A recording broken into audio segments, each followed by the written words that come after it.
Y bueno, sus áreas de investigación incluyen biogeografía, filosofía, genética de poblaciones y de paisaje.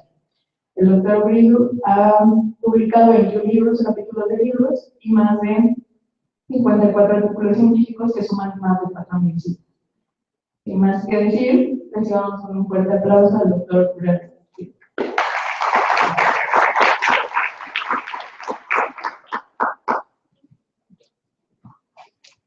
Thank you, and good morning. I know it's early and people will still be drifting in, that's fine. I kind of feel like I'm competing with majors over here. No se puede apagar el monitor mientras para que no distraiga.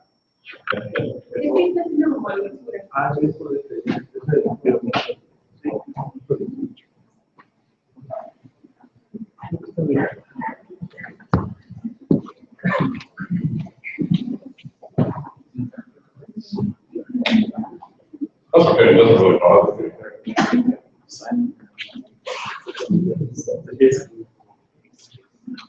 Somebody might have a CD. Oh, okay.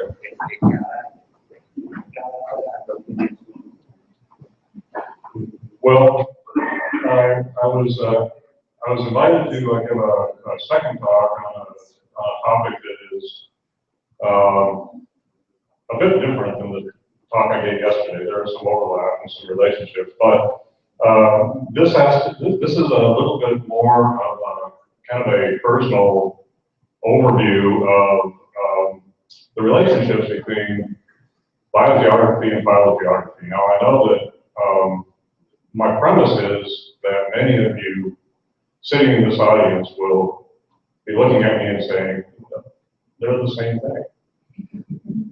I'm going to try to convince you that in fact they're not the same thing, and that in fact it might be interesting to just explore some of the relationships and some of the kind of dynamic relationships between how these different fields are kind of interacting with one another. Of course, we had beginnings of phylogeography as we learned yesterday from Professor Avis, and prior to this formal definition in his 2000 book, the first time you saw phylogeography, I believe, was in a 1987 paper, an annual review of ecology and systematics. And embedded in there at the very end of the paper is something of a definition, the study of the relationship between genealogy and geography constitutes a discipline that can be termed intraspecific phylogeography.